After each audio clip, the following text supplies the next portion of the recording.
El ara apretó la mandíbula, sintiendo el sabor amargo del hambre y la desesperación en su boca. El viento, un lobo hambriento y gélido, azotaba las llanuras áridas, levantando nubes de un polvo que se adhería a su piel sudorosa y a sus ropas raídas. Frente a ella, en la ladera de la montaña solitaria, la cueva del suspiro se abría como una herida oscura en la piedra. Los ancianos del pueblo decían que estaba maldita, un lugar donde las almas de los despojados gemían por toda la eternidad. Pero para el ara, el verdadero infierno estaba fuera. El cielo se había tornado de un color púrpura violento, una magulladura que prometía un diluvio apocalíptico. Cada ráfaga de viento parecía susurrarle al oído las advertencias de los supersticiosos, historias de viajeros que entraron en la cueva para no volver a ser vistos. Pero el frío ya se había instalado en sus huesos, y la vida que se movía en su vientre, el último vestigio de su amado Mateo, le exigía sobrevivir. El miedo a los fantasmas era un lujo que no podía permitirse frente al terror tangible de la tormenta que se avecinaba.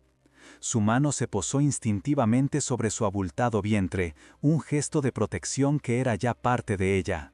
Dentro llevaba el futuro, la única razón por la que sus pies, heridos y sangrantes, seguían moviéndose. La sociedad le había dado la espalda, el hombre que le arrebató sus tierras la había condenado a la miseria, y ahora la propia naturaleza parecía querer borrarla de la faz de la tierra. La cueva no era una elección, era la única puerta que le quedaba, aunque al otro lado esperase la misma nada. Con una resolución forjada en el más puro dolor, dio el primer paso hacia la ladera. El ascenso fue una tortura, las piedras sueltas rodaban bajo sus sandalias gastadas y las espinosas matas arañaban sus tobillos. El aire era cada vez más denso y cargado de electricidad, y el primer trueno retumbó en la distancia, no como un aviso, sino como una sentencia. Cada jadeo era una oración silenciosa, una súplica a un Dios que parecía haberla olvidado por completo, pidiendo solo la fuerza para dar un paso más. Al llegar a la entrada, una ráfaga de aire fétido y húmedo la golpeó, un aliento que olía a moho, a tierra mojada y a un olvido de siglos. La oscuridad del interior era absoluta, un vacío que prometía devorarlo todo. Era como asomarse a la boca de la muerte, un umbral entre el mundo de los vivos y un reino de sombras y secretos. Por un instante, el terror la paralizó, pero el primer goterón helado de lluvia que cayó sobre su frente rompió el hechizo. No había vuelta atrás. Antes de continuar, suscríbete al canal, comparte y deja tu like, porque el final de esta historia te va a sorprender. Y cuéntame en los comentarios, ¿tendrías el valor de entrar en un lugar maldito si fuera la única esperanza para tus hijos? El ara se adentró en la negrura, dejando atrás el rugido creciente de la tormenta. El sonido se atenuó de inmediato, reemplazado por un silencio profundo y sobrecogedor, roto únicamente por el eco de sus propios pasos y el goteo rítmico del agua en algún lugar profundo de la caverna. El frío era ahora un abrazo mortal que le calaba hasta el alma, y se acurrucó contra una pared de roca, abrazando su vientre con ambas manos, intentando compartir el poco calor que le quedaba con la vida que protegía. Creía que solo había encontrado un refugio temporal, un escudo de piedra contra la furia de los elementos, un lugar donde esperar a que el cielo terminara de llorar su propia desgracia. Poco sabía ella que el verdadero secreto de aquel lugar no eran los fantasmas que susurraban en el viento, sino algo que cambiaría para siempre el destino de su familia.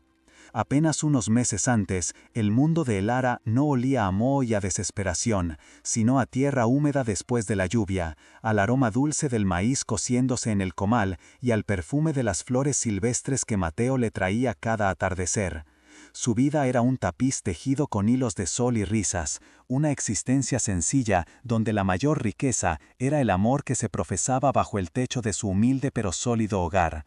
Cada adobe de aquella casa había sido colocado con sus propias manos, un monumento a un futuro compartido. Su esposo, Mateo, era un hombre forjado en la misma tierra que labraba. Sus manos, callosas y fuertes, sabían tanto de arar surcos como de acariciar con una ternura infinita el vientre de El Ara, donde su primer hijo crecía al compás de las estaciones.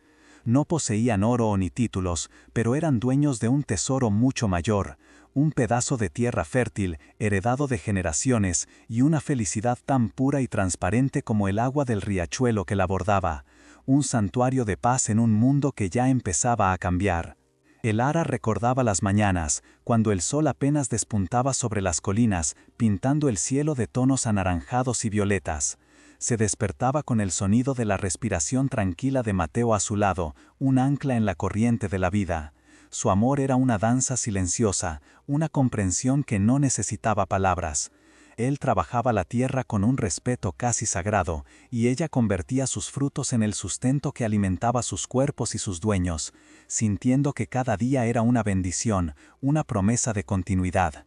Pero toda calma es precaria, y la suya se quebró con la llegada de don Ramiro. No llegó en un simple caballo, sino en un corcel andaluz de pelaje negro como la obsidiana, cuya silla de montar relucía con incrustaciones de plata que herían la vista bajo el sol. Sus ropas no eran de algodón local, sino de finos paños importados de Europa, y sus botas de cuero, inmaculadas, parecían insultar el polvo del camino. Era un hombre cuya presencia gritaba una opulencia y un poder que no pertenecían a aquel lugar. Don Ramiro había comprado la vieja hacienda colindante, una propiedad inmensa que había caído en el abandono. Pero sus ojos, fríos y calculadores como los de un ave de rapiña, no se contentaban con lo que ya era suyo. Se posaron sobre la pequeña pero próspera parcela de Mateo y el Ara, una esmeralda de fertilidad en medio de sus vastos y secos dominios.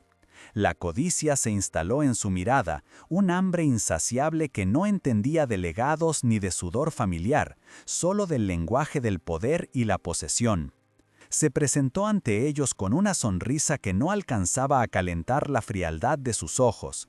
Les habló de progreso, de modernidad, ofreciendo un fajo de billetes por su tierra, una cantidad que para ellos era una fortuna, pero que para él no era más que calderilla. Su voz era melosa, pero bajo la superficie se sentía el acero de una voluntad implacable. Despreciaba su vida sencilla, viéndolos no como personas, sino como un obstáculo insignificante en el tablero de su ambición desmedida. Mateo, con la dignidad serena de quien conoce su propio valor, rechazó la oferta.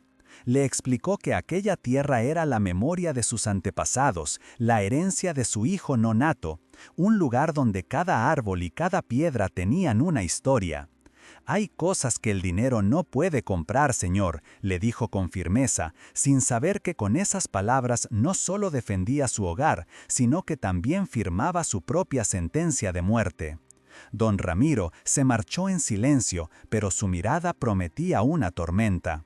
Las semanas que siguieron estuvieron cargadas de una tensión palpable. El aire parecía más denso, los días más cortos. El Ara sentía un nudo de angustia en el estómago que nada tenía que ver con su embarazo. Veía a los capataces de don Ramiro vigilar sus linderos, sus rostros como máscaras de desprecio. La opulencia de la hacienda vecina, con sus fiestas ruidosas y sus carruajes lacados llegando a todas horas, se sentía como una amenaza constante, un recordatorio de su propia vulnerabilidad frente a un poder tan aplastante. Una noche, la tragedia golpeó con la brutalidad de un rayo en un cielo despejado.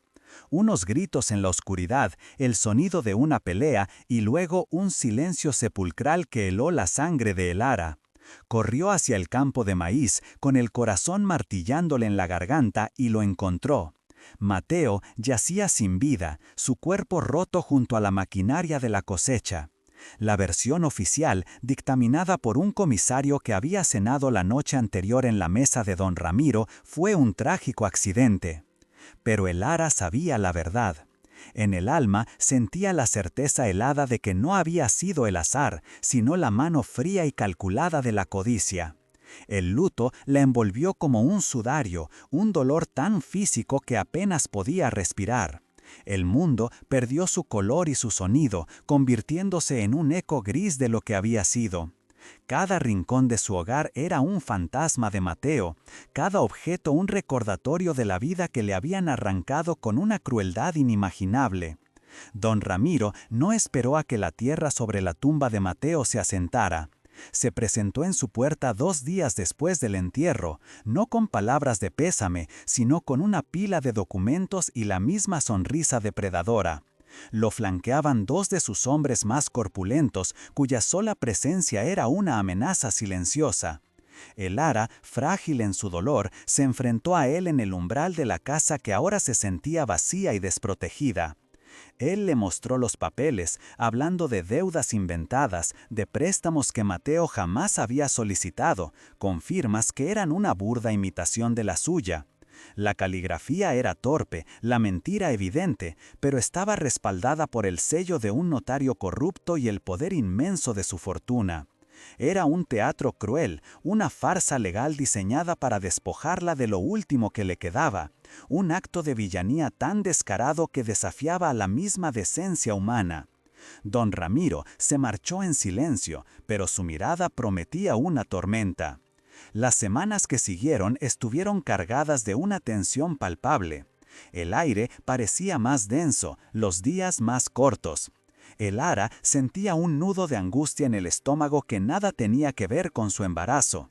Veía a los capataces de don Ramiro vigilar sus linderos, sus rostros como máscaras de desprecio.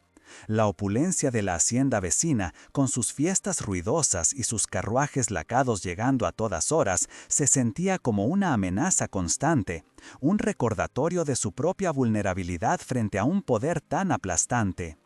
Una noche, la tragedia golpeó con la brutalidad de un rayo en un cielo despejado. Unos gritos en la oscuridad, el sonido de una pelea y luego un silencio sepulcral que heló la sangre de Elara. Corrió hacia el campo de maíz, con el corazón martillándole en la garganta, y lo encontró. Mateo yacía sin vida, su cuerpo roto junto a la maquinaria de la cosecha.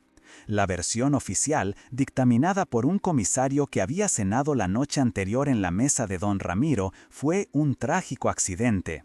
Pero Elara sabía la verdad. En el alma sentía la certeza helada de que no había sido el azar, sino la mano fría y calculada de la codicia. El luto le envolvió como un sudario, un dolor tan físico que apenas podía respirar. El mundo perdió su color y su sonido, convirtiéndose en un eco gris de lo que había sido. Cada rincón de su hogar era un fantasma de Mateo, cada objeto un recordatorio de la vida que le habían arrancado con una crueldad inimaginable. Don Ramiro no esperó a que la tierra sobre la tumba de Mateo se asentara. Se presentó en su puerta 2 días después del entierro, no con palabras de pésame, sino con una pila de documentos y la misma sonrisa depredadora. Lo flanqueaban 2 de sus hombres más corpulentos, cuya sola presencia era una amenaza silenciosa. Elara, frágil en su dolor, se enfrentó a él en el umbral de la casa que ahora se sentía vacía y protegida. Él le mostró los papeles, hablando de deudas inventadas, de préstamos que Mateo jamás había solicitado, con firmas que eran una burda imitación de la suya. La caligrafía era torpe, la mentira evidente, pero estaba respaldada por el sello de un notario corrupto y el poder inmenso de su fortuna. Era un teatro cruel, una farsa legal diseñada para despojarla de lo último que le quedaba, un acto de villanía tan descarado que desafiaba la misma decencia humana. Don Ramiro declaró una satisfacción triunfante. Saboreaba cada palabra, disfrutando de su poder para destruir, para aplastar la vida de aquella mujer que se atrevía a mirarlo con unos ojos que, a pesar del dolor, aún conservaban una chispa de desafío. Para él no era solo una transacción de negocios, era una afirmación de su dominio sobre el mundo. Elara apretó los puños, la impotencia y la rabia ardiendo en su interior como un veneno. Intentó argumentar, suplicar, apelar a una humanidad que él no poseía. Pero sus palabras se perdían, ahogadas por la arrogancia del hombre que tenía frente a él. Él simplemente hizo un gesto y sus hombres la tomaron por los brazos, sus manos ásperas profanando su duelo, arrastrándola fuera del hogar que había construido con amor y sueños. La arrojaron a la tierra del camino, sin ninguna ceremonia, como si fuera un saco de basura. El polvo se le pegó a las lágrimas que surcaban su rostro, creando una máscara de barro y humillación. Usted y ese bastardo que lleva en el vientre no tienen nada aquí. «Son menos que el polvo que pisan mis botas», le espetó él desde la puerta, antes de cerrarla de un portazo. El sonido del cerrojo al girar fue el punto final de su vida anterior. Desde el suelo, el Ara observó cómo la luz de su lámpara se encendía en la ventana de su propia casa, ahora ocupada por el monstruo que le había arrebatado todo. La risa de los hombres de Ramiro resonó en el aire nocturno, una burla cruel que se clavó en su corazón como un puñal de hielo. Sintió el miedo más profundo que jamás había conocido, no por ella, sino por la vida inocente que se movía en su interior, un ser cuyo único legado era ahora la miseria de su madre. Se levantó con dificultad, cada músculo de su cuerpo protestando por el dolor físico y emocional. Abrazó su vientre, un gesto instintivo de protección contra un mundo que de repente se había vuelto hostil y depredador. No tenía a dónde ir, ni a quién recurrir. La sociedad, con sus leyes y sus autoridades, le había dado la espalda, inclinándose ante el poder del dinero y la falta de escrúpulos. Estaba completamente sola, abandonada a su suerte bajo un cielo indiferente. Comenzó a caminar sin rumbo, sus pies descalzos tropezando con las piedras del camino. Cada paso era una tortura, un recordatorio de su caída. El recuerdo de la vida feliz con Mateo era ahora una herida abierta, un paraíso perdido que hacía su infierno presente aún más insoportable. La desesperación era un océano oscuro que amenazaba con ahogarla, con apagar la pequeña llama de vida que aún parpadeaba en su interior. Fue entonces cuando las primeras gotas de lluvia comenzaron a caer, frías y pesadas, anunciando la llegada de la tormenta. El viento empezó a aullar, un lamento que parecía hacer eco del grito silencioso de su alma. El Ara alzó la vista hacia el cielo que se oscurecía con una furia apocalíptica. La naturaleza parecía querer purgar el mundo de la injusticia que acababa de presenciar, o quizás simplemente borrarla a ella de la faz de la tierra. La memoria de la humillación, del rostro triunfante de don Ramiro, del sonido de la puerta cerrándose, se mezclaba con el frío que le calaba los huesos. Aquellos recuerdos no eran solo fantasmas del pasado, se convirtieron en el combustible de una nueva y terrible determinación. El dolor no la había destruido, la estaba transformando, forjando su corazón en el fuego de la injusticia, convirtiendo su pena en una armadura y su amor de madre en un arma. Mientras el diluvio se desataba a su alrededor, el rostro de su enemigo estaba grabado a fuego en su mente, no el del terrateniente rico y poderoso, sino el del hombre pequeño y cobarde que necesitaba destruir a otros para sentirse grande. Y en la oscuridad de la cueva, con el eco de aquella noche resonando en sus oídos, el Ara comprendió que no podía permitirse morir. Sobrevivir ya no era suficiente, debía vivir para reclamar justicia. Los días que siguieron se fundieron en una pesadilla borrosa, una peregrinación sin destino a través de un mundo que se había vuelto sordo y ciego a su dolor. El Ara caminó hasta que las plantas de sus pies fueron una herida abierta, buscando refugio en los pueblos cercanos, con la ingenua esperanza de encontrar un vestigio de la compasión humana. Pero las puertas se cerraban a su paso. Los rostros que antes le sonreían, ahora se volvían con una frialdad cortante, contaminados por el miedo al poder de don Ramiro o por el simple desdén hacia su desgracia. La noche se convirtió en su enemiga más cruel. Sin un techo que la cobijara, buscaba el amparo precario de los portales o los callejones oscuros, acurrucándose contra muros de piedra helada que le robaban el poco calor que su cuerpo exhausto lograba generar. El olor a basura y a humedad se impregnaba en sus ropas y en su pelo, una marca infame de su nueva condición. Cada sombra era una amenaza, cada ruido un sobresalto que aceleraba el pulso de su corazón aterrorizado, mientras protegía su vientre con una ferocidad primitiva. El hambre era una tortura constante, una bestia que le roía las entrañas sin piedad. Pasaba frente a las panaderías, inhalando el aroma celestial del pan recién horneado, un perfume que era a la vez un recuerdo de su vida perdida y un tormento insoportable. A veces, la caridad de un extraño le ofrecía una fruta o un trozo de pan duro, pero la mayoría de las veces sus súplicas eran recibidas con miradas de desprecio o con un silencio que dolía más que cualquier insulto. Aprendió el sabor amargo de la humillación, una hiel que se mezclaba con la saliva en su boca seca. Su cuerpo, debilitado por la falta de alimento y el cansancio extremo, empezaba a flaquear. El peso de su hijo no natal, que antes era una promesa de alegría, se sentía ahora como una carga abrumadora. Cada patada en su interior era un recordatorio agridulce de lo que estaba en juego, un pequeño ser que dependía enteramente de su capacidad para soportar lo insoportable. La desesperación era un pozo sin fondo, y sentía que se hundía en él sin remedio, perdiendo la esperanza con cada amanecer que la encontraba más sola y más débil que el día anterior. Fue en una de esas noches, mientras la lluvia comenzaba a caer con una tristeza infinita, cuando se refugió bajo el alero de una cantina. El sonido de las risas y la música del interior era una burla a su miseria. Encogida en la oscuridad, tiritando de frío, escuchó la conversación de dos hombres que salían a fumar. Hablaban en susurros, como si temieran invocar a los espíritus con sus palabras, mencionando un lugar en las montañas, una cueva que los lugareños llamaban la Cueva del Suspiro. Decían que estaba maldita, un lugar embrujado por las almas de los despojados, de aquellos a quienes la vida les había arrebatado todo. Contaban historias de vientos que gemían como almas en pena y de sombras que danzaban en la oscuridad.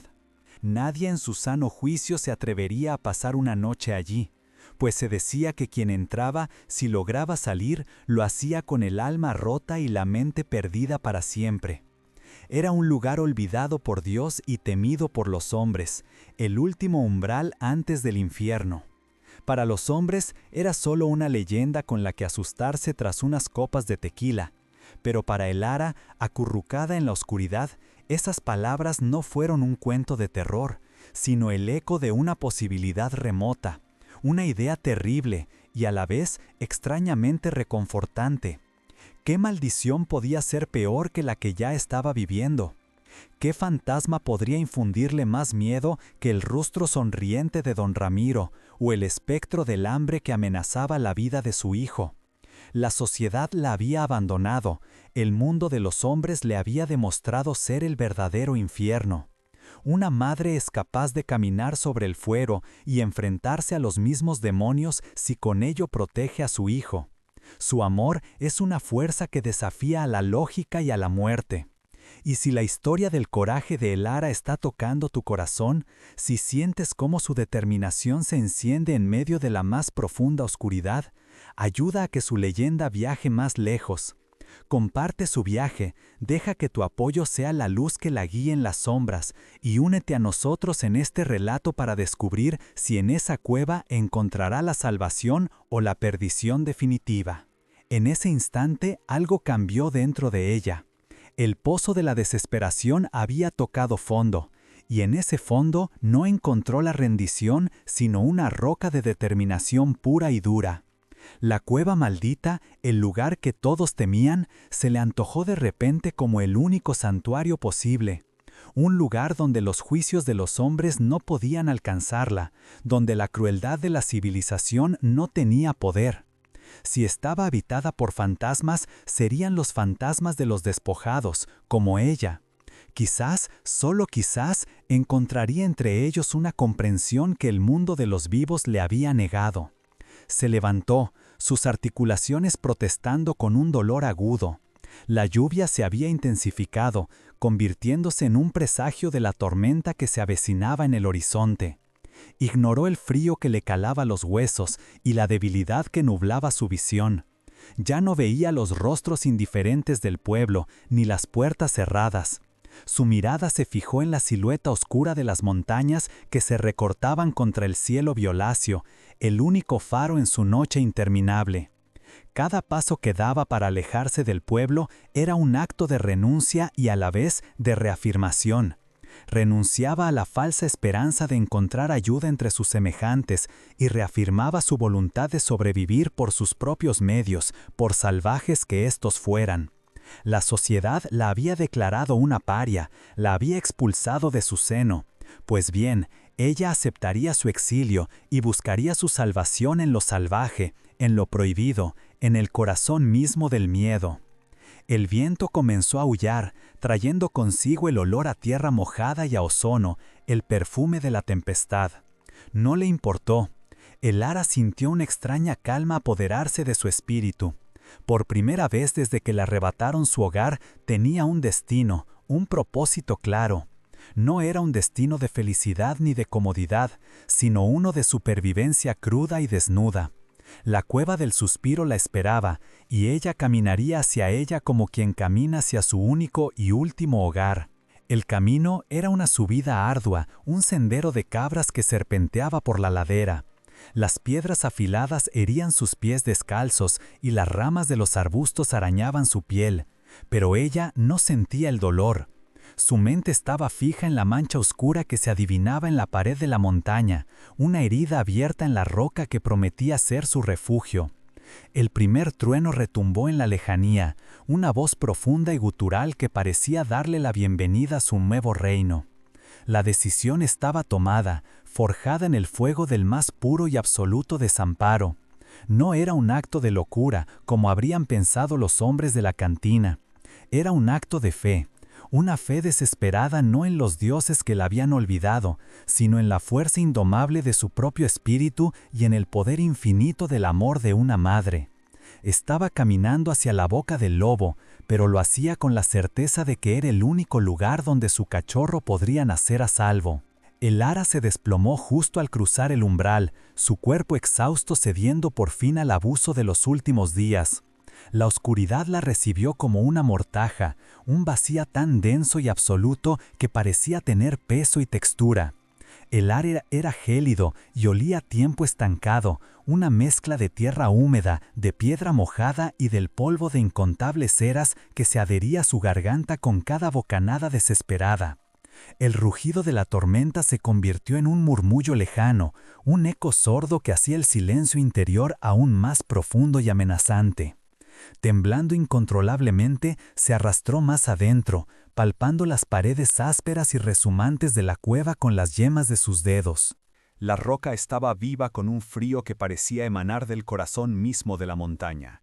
Un frío que no solo enfriaba la piel, sino que buscaba apagar la pequeña llama de vida que aún parpadeaba en su interior. Encontró un recoveco ligeramente menos expuesto a las corrientes de aire y se acurrucó allí, convirtiendo su cuerpo en un escudo frágil para el tesoro que llevaba en su vientre. Los primeros días fueron un infierno helado, una prueba de resistencia que la llevó al límite de la cordura y la fuerza. El hambre, que antes era una bestia, se convirtió en un monstruo con 1000 fauces que devoraba sus entrañas y nublaba sus pensamientos. Sobrevivió lamiendo la condensación que se formaba en las paredes de la cueva, un agua insípida con sabor a piedra que apenas humedecía sus labios agrietados, pero que era un maná en aquel desierto de desesperanza. Su cuerpo gritaba por descanso, cada músculo una protesta de dolor, pero su espíritu se negaba a rendirse. El amor por su hijo nonato era un ancla que la mantenía aferrada a la existencia. Con una lentitud agónica, comenzó a transformar su prisión en un refugio. Usando sus manos desnudas, retiró las piedras sueltas de una pequeña área, creando un lecho un poco menos irregular. Rompió las ramas secas que encontró cerca de la entrada para intentar aislarse del suelo helado, un esfuerzo titánico que la dejaba sin aliento. Cada tarea era un acto de fe, una declaración de guerra contra la muerte que la acechaba en las sombras. El ara no se permitía pensar en Mateo, pues el recuerdo era un abismo de dolor tan profundo que amenazaba con consumirla. En su lugar, se concentraba en el aquí y el ahora, en el siguiente sorbo de agua, en la siguiente piedra que mover, en la siguiente respiración. Su resiliencia no era heroica ni grandilocuente, era la tenacidad silenciosa y obstinada de la hierba que crece en las grietas del pavimento. El tiempo perdió todo su significado, fundiéndose en un ciclo interminable de oscuridad, frío y hambre. Los supuestos fantasmas de la cueva no aparecieron. El único gemido que escuchaba era el del viento en la entrada y el gruñido constante de su propio estómago vacío. Quizás las almas en pena sentían compasión por ella, reconociendo en su figura a una de los suyos, a otra despojada a la que el mundo le había arrebatado todo sin piedad alguna. Fue durante una de esas vigilias interminables, con la mente a la deriva entre el agotamiento y la inanición, cuando un sonido rompió la monotonía del goteo. No era el sonido del agua al chocar contra la roca sólida, sino un eco sordo, casi imperceptible, un toque hueco que sugería un vacío debajo. Al principio creyó que era una alucinación, un truco de su mente debilitada, pero el sonido persistía, rítmico y constante, en un rincón oscuro de la caverna. Una chispa de curiosidad, la primera emoción que no era miedo o dolor en Díaz, se encendió en su interior. Se arrastró hacia el origen del sonido, su cuerpo protestando con cada movimiento. La lluvia de la tormenta se había filtrado por una grieta en el techo, y durante días una gota solitaria había estado cayendo exactamente en el mismo punto del suelo, lavando lentamente la tierra y el polvo acumulado durante siglos, como si el propio destino estuviera señalándole el camino. El ara se arrodilló, sus manos temblorosas apartando la fina capa de lodo. Debajo, sus dedos encontraron no la superficie irregular de la roca madre, sino el borde liso y frío de una losa de piedra perfectamente tallada. No era natural, era obra del hombre. El corazón le dio un vuelco en el pecho, una mezcla de terror y una esperanza tan frágil que temía que se rompiera con solo respirar. ¿Qué secreto podía esconder un lugar tan olvidado? Con la energía que solo la desesperación puede proporcionar, comenzó a cavar alrededor de los bordes de la losa con sus uñas, que no tardaron en romperse y sangrar.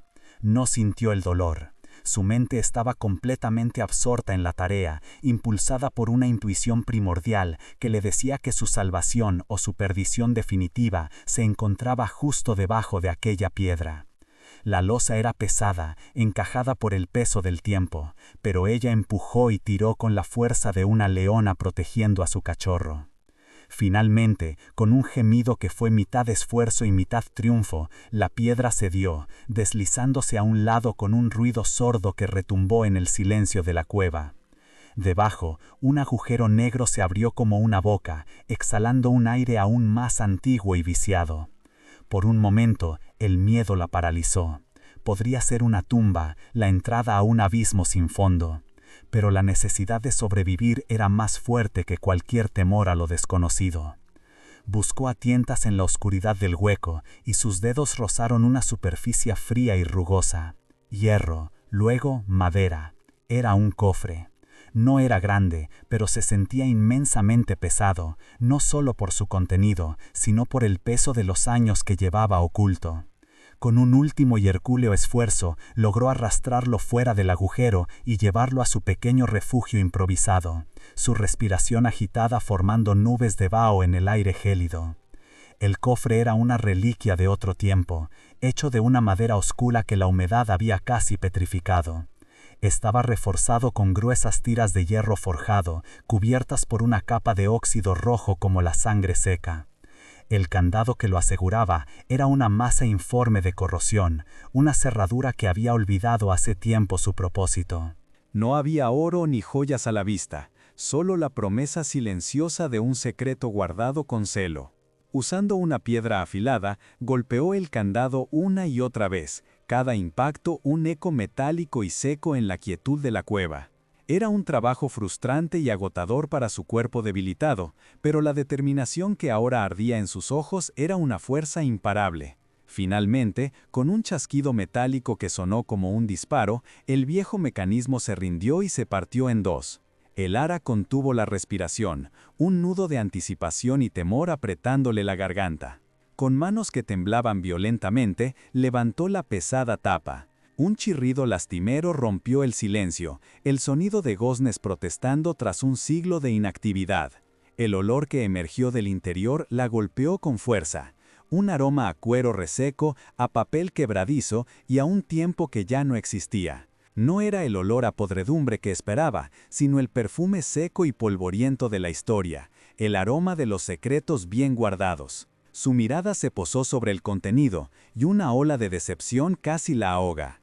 No había monedas de oro, ni joyas resplandecientes, ni nada que pudiera comprarle comida o un pasaje lejos de aquel infierno. El cofre estaba lleno de papeles.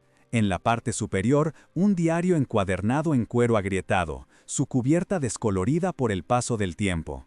Debajo de él, varios legajos de documentos amarrados con una cinta de seda que se deshizo en polvo al tocarla.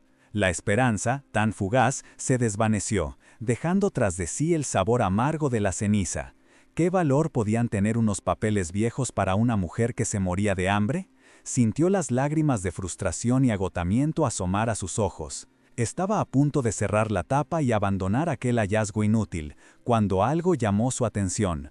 Un sello de cera roja en uno de los documentos, casi intacto, con el águila real del antiguo virreinato grabada en él. Aquello no era un simple papel, era un documento oficial, un vestigio de poder de una época pasada.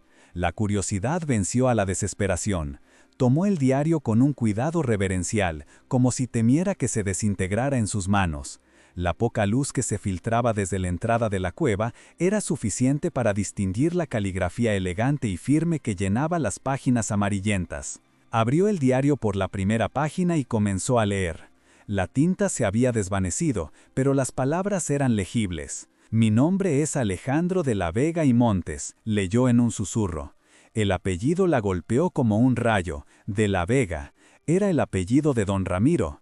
Aquel no era un diario cualquiera, era el diario de su padre, un hombre que la gente mayor aún recordaba como una persona honorable y justa, la antítesis del monstruo que había engendrado. Con el corazón latiéndola desbocado, pasó las páginas devorando las palabras que relataban la vida de un hombre atormentado. Don Alejandro escribía sobre sus negocios, sus viajes, pero sobre todo sobre la creciente decepción que sentía por su único hijo, Ramiro. Describía con una claridad dolorosa la codicia insaciable de su vástago, su crueldad con los sirvientes, su desprecio por el honor y el legado familiar, viéndolo como una serpiente que había anidado en su propio hogar. El ara sentía que estaba profanando los secretos más íntimos de un extraño, pero no podía parar. Era como si la voz de aquel hombre muerto le estuviera hablando directamente a ella a través del abismo del tiempo. La lectura la transportó lejos del hambre y del frío de la cueva, sumergiéndola en un drama familiar que, sin saberlo, era la raíz de su propia tragedia. Cada palabra era una pieza de un rompecabezas que comenzaba a encajar en su mente. Entonces llegó a la última entrada, escrita con una mano temblorosa, la tinta manchada en algunos puntos como si las lágrimas del autor hubieran caído sobre ella. «Que Dios me perdone», comenzaba. «Mi hijo Ramiro, ciego por la avaricia, planea arrebatarles las tierras a la buena gente de la familia Castillo. Unas tierras que jamás podrán ser suyas, pues no son una propiedad, sino una deuda de vida. Su abuelo, un hombre valiente, me salvó de una muerte segura, y yo le juré a él y a su estirpe mi gratitud eterna». El ara tuvo que detenerse, el aire se le había escapado de los pulmones. La familia Castillo era la familia de Mateo. Aquella tierra no había sido simplemente heredada, había sido un regalo sagrado, una recompensa por un acto de heroísmo que se había perdido en la memoria del tiempo. La injusticia que había sufrido era aún más profunda y monstruosa de lo que jamás había imaginado. Continuó leyendo, sus ojos volando sobre las últimas líneas. «Escondo este cofre aquí, en esta cueva que solo yo conozco, con la escritura original que prueba la perpetuidad de la concesión. Es un título inalienable, protegido por la ley del rey. Ramiro nunca podrá reclamarlo legalmente. Si alguien encuentra esto, ruego que use esta verdad para detener la tiranía de mi hijo y hacer justicia. Es mi última voluntad, mi única penitencia». Con manos temblorosas, el ara dejó el diario a un lado y tomó el documento con el sello de cera. Lo desenrolló con un cuidado infinito. Allí estaba, la caligrafía ornamentada, las firmas, la cláusula inequívoca que declaraba las tierras de los Castillo como un bien perpetuo, intocable y vendible, un santuario protegido por una promesa sagrada y por la ley más alta de la época. Don Ramiro no solo era un ladrón, era un perjuro que había profanado la memoria de su propio padre. Una calma gélida se apoderó de ella. El hambre, el frío, el miedo, todo se desvaneció, reemplazado por una emoción nueva y terrible, una furia pura, blanca y afilada como un fragmento de obsidiana. La verdad era un arma, y el destino, en un giro de una ironía casi divina, se la había puesto en las manos. La cueva no era una tumba, era una armería, y ella no era una víctima, era la ejecutora de una justicia largamente postergada. Abrazó los documentos contra su pecho, sintiendo el poder que emanaba de ellos. Eran más que papel y tinta, eran la voz de los muertos clamando justicia, la prueba irrefutable de la villanía de un hombre y la llave para restaurar el honor de su familia. Miró hacia la entrada de la cueva, donde los primeros rayos de un sol tímido comenzaban a teñir de gris la oscuridad. La tormenta había pasado, pero dentro de El Ara, una tormenta mucho más grande y devastadora acababa de desatarse. Ya no luchaba solo por sobrevivir. Ahora luchaba por la memoria de Mateo, por el legado de su hijo y por la promesa escrita en aquel papel antiguo. Se levantó, ya no como la mujer rota que se había arrastrado a la oscuridad, sino como una fuerza de la naturaleza, con el fuego de la verdad ardiendo en sus ojos. Don Ramiro había creado a su propia némesis, y pronto, muy pronto, sentiría toda la fuerza de la tempestad que él mismo había sembrado. La noticia de la supervivencia de El Ara se extendió como una mala hierba por los campos resecos que rodeaban la hacienda. Nadie sabía exactamente qué había ocurrido, pero los rumores, retorcidos y adornados por la superstición y el miedo, hablaban de un milagro o de un pacto oscuro.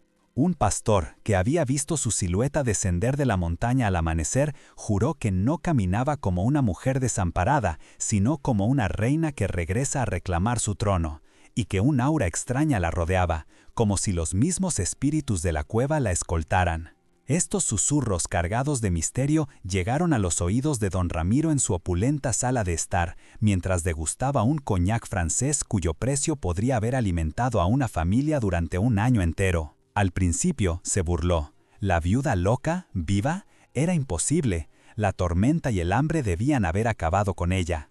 Pero el rumor persistía y añadía un detalle que hizo que la codicia brillara en sus ojos. La mujer había encontrado algo en la cueva, un tesoro de los antiguos, oro escondido de los tiempos de la conquista. La mera idea de un tesoro oculto fue suficiente para despertar a la bestia insaciable que habitaba en su interior. La posibilidad de que aquella mujer insignificante pudiera poseer una riqueza que él no tenía era una afrenta intolerable a su ego. El oro era su lenguaje, el único valor que entendía, y no permitiría que nadie, y mucho menos una campesina a la que había aplastado bajo la suela de su bota, se interpusiera entre él y más poder, más ostentación. Convocó a sus hombres más leales, matones a sueldo, cuya lealtad no residía en el honor, sino en las monedas de plata que él les arrojaba. Les ordenó ensillar los mejores caballos, no los de trabajo, sino los corceles de exhibición, cuyos arreos de cuero marroquí y hebillas de plata pulida eran un espectáculo de arrogancia. Van a la casa, no de un animal, sino de una mujer embarazada y de su supuesto tesoro, y lo harían con toda la pompa de un conquistador. Don Ramiro montó su semental negro, el mismo que había cabalgado el día que selló el destino de Mateo. Se sentía invencible, la personificación del poder. El sol de la mañana se reflejaba en las joyas que adornaban sus dedos y en el pomo de plata de su pistola, un arma que raramente usaba pero exhibía como un cetro. Estaba convencido de que iba a recuperar lo que por derecho de su propia ambición consideraba suyo, sin imaginar que se dirigía no a una victoria, sino a su juicio final. Mientras tanto, El Ara había llegado a las afueras de su antiguo hogar. No se escondió. Se detuvo en el camino principal, a la vista de todos, una figura solitaria y erguida contra el vasto paisaje. El barro de la cueva aún manchaba su vestido, pero no había humillación en su porte, solo una calma de acero. En una mano sostenía el diario de don Alejandro, en la otra la escritura real. Eran sus únicas armas, más poderosas que cualquier pistola o ejército. Los trabajadores del campo, al verlas en sus labores, sus rostros una mezcla de asombro, compasión y un temor reverencial. Reconocieron en sus ojos una transformación que no podían comprender. La mujer temblorosa y suplicante que había sido expulsada había muerto en la tormenta. La que ahora estaba ante ellas era otra persona, forjada en el fuego de la injusticia y templada en el frío de la desesperación. El estruendo de los cascos anunció la llegada de la comitiva. Don Ramiro y sus secuaces aparecieron en la cima de la colina, sus siluetas recortadas contra el sol como jinetes del apocalipsis.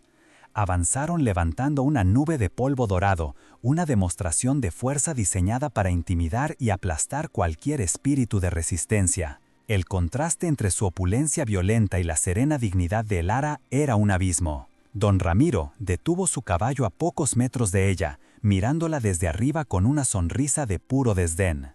El olor a cuero caro, a sudor de caballo y al perfume importado que él usaba contaminó el aire limpio de la mañana.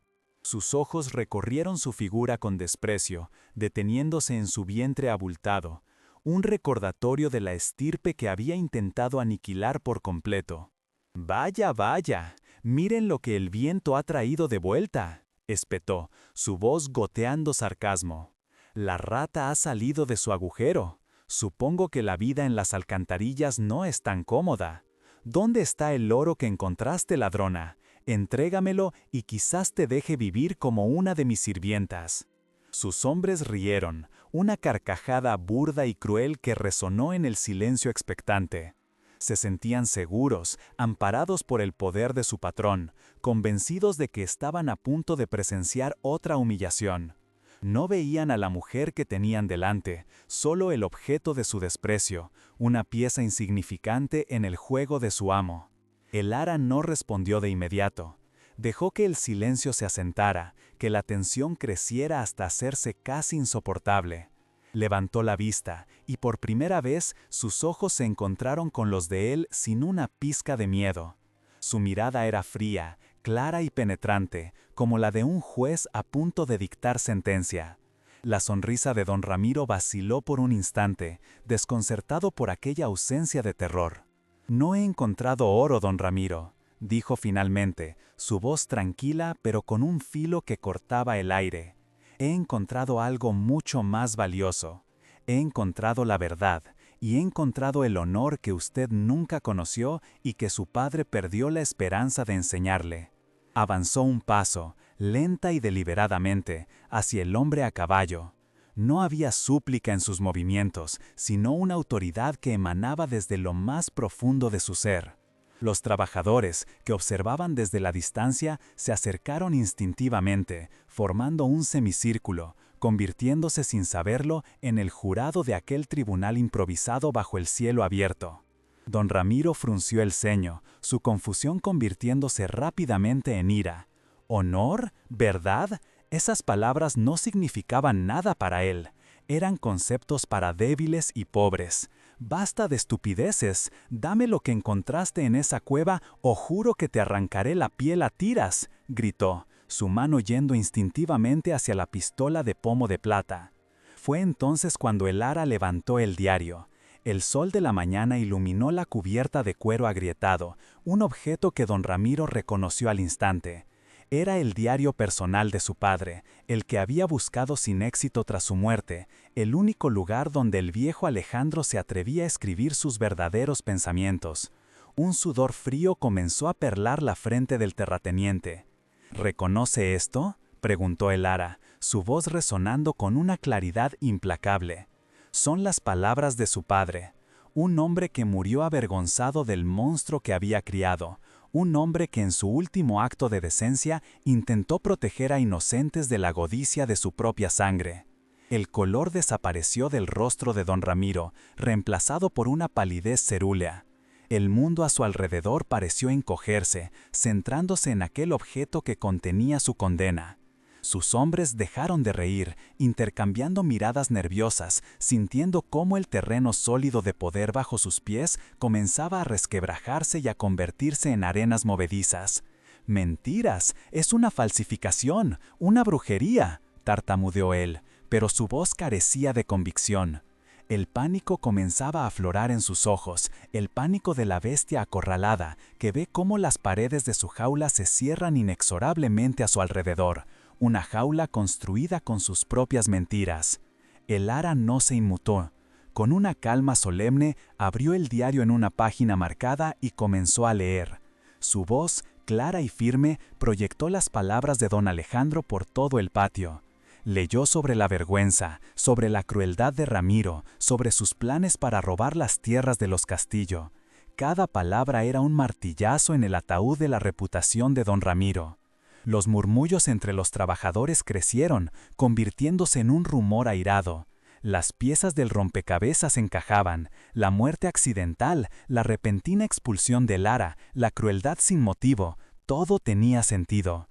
El desprecio que sentían por su patrón, antes oculto por el miedo, comenzó a aflorar en sus rostros endurecidos por el sol.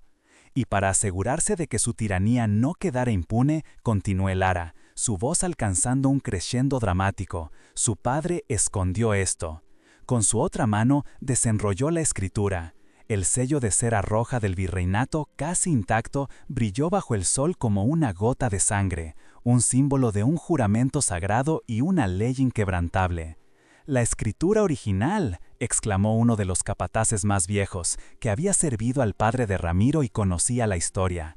«El título de propiedad perpetuo. Estas tierras nunca estuvieron en venta». La confirmación fue la chispa que incendió la pradera. La multitud ya no susurraba, hablaba abiertamente, su indignación creciendo como una ola. Don Ramiro, completamente desenmascarado, perdió el control. El barniz de caballero opulento se resquebrajó, revelando al matón cobarde que había debajo. Espolió a su caballo, intentando abalanzarse sobre Lara para arrebatarle los documentos, para destruir la prueba de su crimen con la misma violencia con la que había destruido sus vidas. Pero los trabajadores, que hasta un momento antes le temían, se interpusieron. Formaron una barrera humana frente a Lara, un muro de cuerpos curtidos por el trabajo y corazones encendidos por la justicia. El caballo de don Ramiro se encabritó, asustado por el movimiento súbito de la multitud, y casi lo derribó.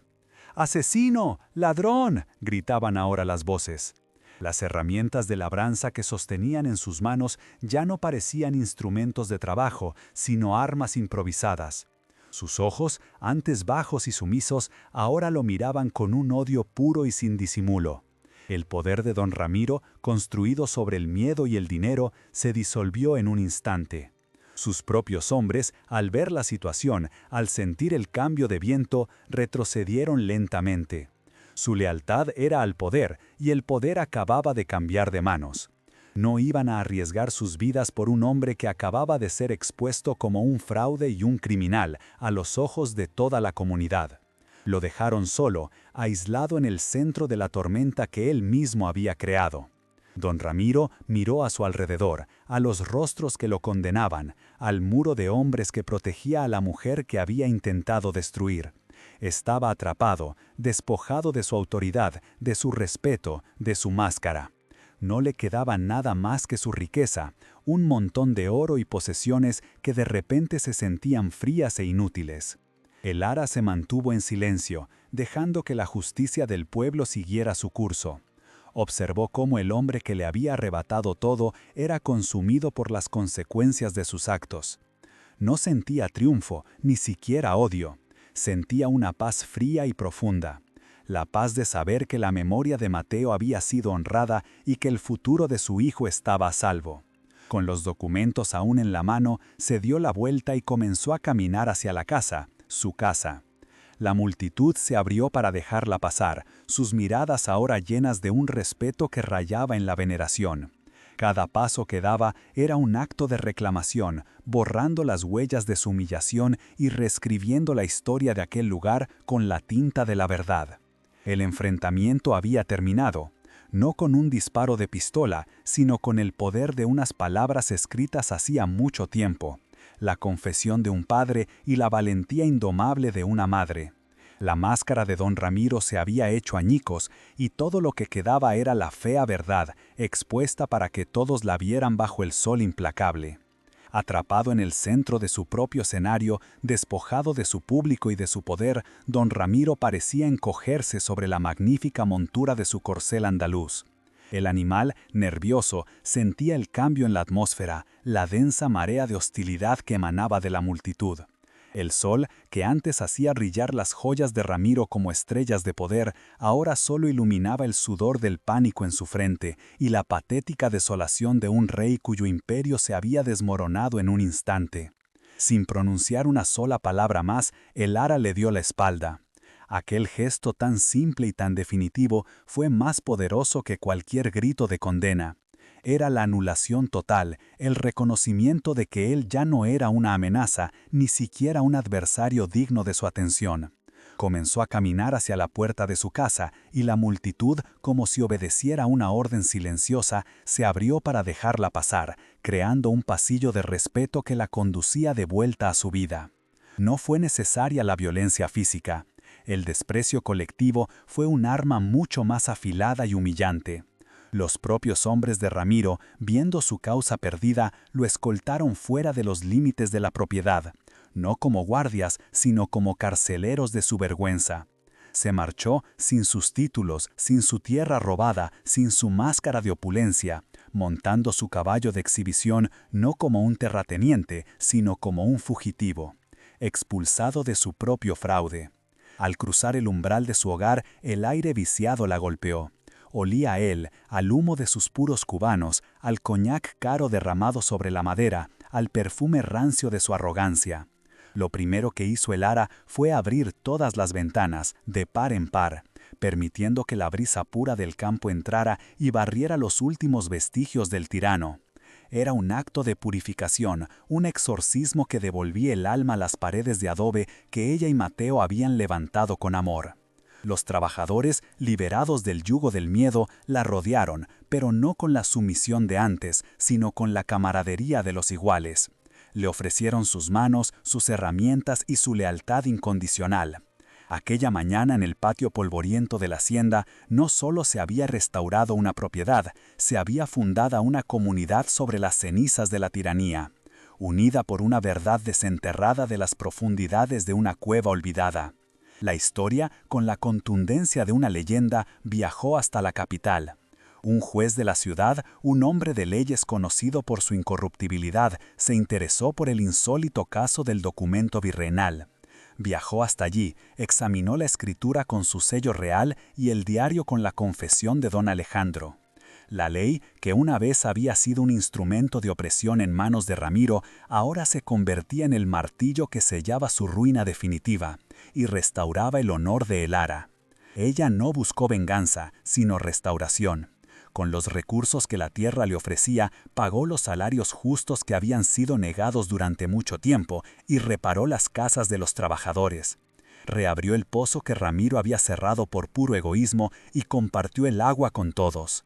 Cada una de sus acciones era un antídoto contra el veneno que su enemigo había esparcido, sanando no solo la tierra, sino también las heridas en el alma de su gente. Pasaron 5 años. El tiempo, ese juez implacable y sanador, tejió un nuevo tapiz sobre la tierra de los castillos. Donde antes había miedo y sequedad, ahora crecía el maíz alto y dorado, y las risas de los niños se mezclaban con el canto de los pájaros al atardecer. La prosperidad había regresado, no como una ostentación vacía, sino como la consecuencia natural del trabajo digno y la justicia compartida, una riqueza que se podía respirar en el aire. La mujer que ahora caminaba entre los surcos de maíz no era la sombra atormentada que había buscado refugio en la montaña. El ara se había convertido en una figura de serena autoridad. Su rostro, marcado por el recuerdo de la pérdida, estaba iluminado por una paz profunda. Vestía con la sencillez del campo, pero su porte era el de una reina, una matriarca que había aprendido a gobernar no con decretos, sino con el ejemplo y la compasión. A su lado corría un niño de risa cristalina y ojos oscuros que contenían la chispa valiente de su padre, Alejandro. Crecía libre y fuerte, conociendo la historia de su familia no como una tragedia, sino como una epopeya. De coraje, para él la tierra no era una posesión, sino un legado sagrado. Y cada noche su madre le leía no cuentos de hadas, sino las palabras del diario de su abuelo, enseñándole el valor del honor por encima de toda riqueza. La casa, antes un cascarón vacío y luego una jaula de opulencia ajena, era ahora un hogar vibrante. En la pared principal, enmarcados con madera sencilla pero noble, colgaban el diario y la escritura real. No eran trofeos de una victoria, sino faros de memoria, un recordatorio perpetuo de que la verdad, por muy profundo que se le entierre, siempre encuentra el camino hacia la luz, y que el amor de una madre es la fuerza más indomable de la naturaleza. Su nombre se pronunciaba con una mezcla de respeto y cariño en toda la comarca. La gente acudía a ella en busca de consejo, sabiendo que encontrarían no solo sabiduría, sino también una empatía forjada en el fuego del sufrimiento. Había transformado su propiedad en un santuario de cooperación, donde las cosechas se compartían en tiempos de escasez y las alegrías se celebraban como si fueran de todos, creando una riqueza comunal que el oro nunca podría comprar. Del hombre que había sido don Ramiro apenas quedaba el eco de una fábula con moraleja. Despojado de todas sus posesiones por las deudas y los fraudes que salieron a la luz, se decía que había acabado sus días en el anonimato de una gran ciudad, un fantasma consumido por el alcohol y la amargura. Su BMW de la época, sus trajes importados y sus joyas se habían convertido en polvo, un final justo para un hombre que solo valoraba lo superficial. Al atardecer, cuando el sol teñía de oro los campos, el hada solía sentarse en el porche, con la cabeza de su hijo descansando en su regazo. En la brisa suave, a veces creía sentir la presencia de Mateo, no como un fantasma doliente, sino como una caricia cálida, un susurro de aprobación. Había cumplido su promesa, había protegido su legado, había convertido su dolor en un jardín floreciente para su hijo. Comprendió entonces que el verdadero tesoro de la cueva no había sido el pergamino ni la confesión que le dieron la victoria legal. El auténtico tesoro había sido la revelación de su propia fuerza interior, una resiliencia que no sabía que poseía, desenterrada de las profundidades de la desesperación. En la oscuridad absoluta había encontrado no solo la verdad sobre su enemigo, sino la verdad inmutable sobre sí misma. Y la cueva del suspiro, aquel lugar temido y maldito, cambió su nombre en la memoria del pueblo. La empezaron a llamar la Cueva del Milagro. Ya no era un lugar de almas perdidas, sino un símbolo de esperanza, un recordatorio de que incluso en la noche más oscura y en la tormenta más violenta puede nacer la luz de un nuevo amanecer, guiada por la fuerza inquebrantable del corazón de una madre. La justicia, cuando finalmente llega, es como la crecida de un río, arrastra todo lo que está podrido e impuro. Don Ramiro, humillado públicamente y confrontado con una prueba irrefutable, fue expulsado de la región, convertido en un paria, condenado a vagar con el peso de su deshonra. Su opulencia, sus carruajes lacados y sus joyas se convirtieron en polvo, un final justo para un hombre que solo valoraba lo superficial. Al atardecer, cuando el sol teñía de oro los campos, el ara solía sentarse en el porche, con la cabeza de su hijo descansando en su regazo. En la brisa suave, a veces creía sentir la presencia de Mateo, no como un fantasma doliente, sino como una caricia cálida, un susurro de aprobación. Había cumplido su promesa, había protegido su legado, había convertido su dolor en un jardín floreciente para su hijo. Comprendió entonces que el verdadero tesoro de la cueva no había sido el pergamino ni la confesión que le dieron la victoria legal.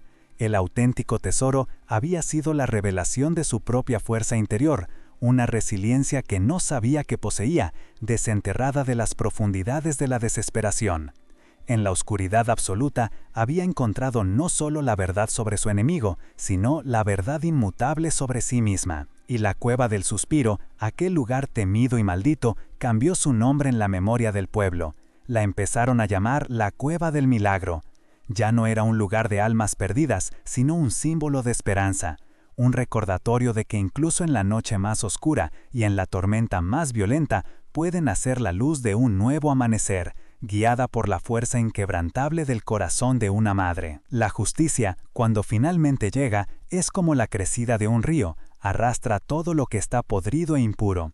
Don Ramiro, humillado públicamente y confrontado con una prueba irrefutable, fue expulsado de la región, convertido en un paria, condenado a vagar con el peso de su deshonra. Su opulencia, sus carruajes lacados y sus joyas se convirtieron en el testimonio mudo de una riqueza que no pudo comprarle ni lealtad ni salvación, un final justo para un hombre cuya alma estaba en bancarrota. Y así, la historia de Elara se convirtió en una leyenda susurrada por el viento en los campos de maíz, una leyenda que enseña que la verdadera riqueza no reside en el brillo del oro ni en la extensión de las tierras, sino en la fortaleza de un espíritu que se niega a ser quebrado. El tesoro más grande no estaba hecho de monedas, sino de la verdad escrita en papel antiguo, un conocimiento que nadie podía robar y un honor que el dinero no podía comprar. Su viaje nos recuerda que a veces es en la oscuridad más profunda donde encontramos nuestra luz más brillante.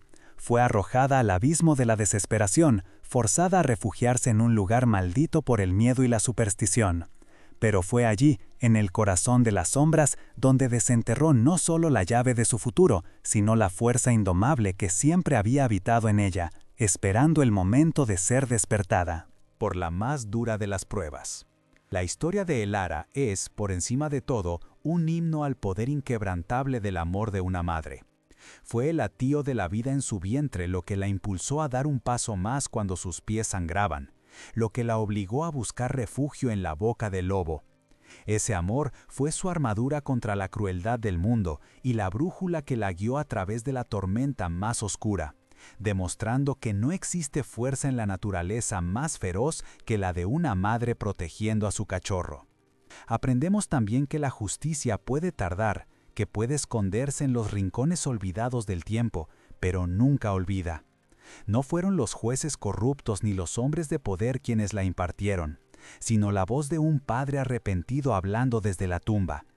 El destino tejió sus hilos con una ironía poética, haciendo que el legado de un hombre honorable fue el arma que finalmente derribara la tiranía construida por la codicia de su propio hijo. El legado de Elara no fueron las tierras recuperadas, sino la comunidad que construyó sobre cimientos de respeto y dignidad.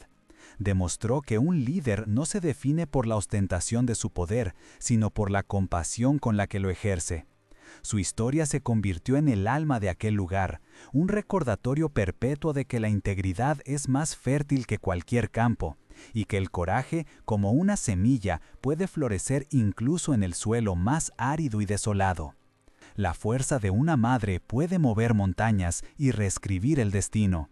El viaje de Elara es un espejo en el que podemos ver reflejada la resiliencia del espíritu humano, esa capacidad de transformar el dolor más atroz en un propósito y la humillación más profunda en la victoria más noble. Es una historia que nos habla directamente al corazón, recordándonos el poder que yace latente en cada uno de nosotros, esperando la tormenta perfecta para revelarse. Si esta historia ha tocado tu corazón y ha encendido una chispa de esperanza en tu interior, te invito a suscribirte a nuestro canal para que más leyendas como esta puedan encontrar su camino. Deja tu me gusta para que el coraje de Elara viaje más lejos y comparte su viaje con aquellos que necesiten recordar que incluso después de la noche más oscura, el sol siempre vuelve a salir, más brillante y más cálido que nunca. Queremos saber qué te ha enseñado su lucha. Cuéntanos en los comentarios qué lección te llevas. ¿Fue la fuerza de la verdad, el poder del amor maternal o la certeza de que la justicia siempre encuentra su cauce? Tu perspectiva enriquece esta comunidad y cada comentario es un hilo más en el gran tapiz de historias que nos unen como seres humanos. Queremos leer tu historia y aprender de tu propia experiencia. Porque al final, todos nos enfrentamos a nuestras propias cuevas y a nuestras propias tormentas. La historia de Elara nos deja con una verdad universal. El verdadero refugio no es un lugar físico, sino la fortaleza inexpugnable que construimos dentro de nosotros mismos con los ladrillos del amor, la verdad y un coraje que se niega a rendirse. Y ese es un tesoro que, una vez encontrado, nos pertenece para siempre.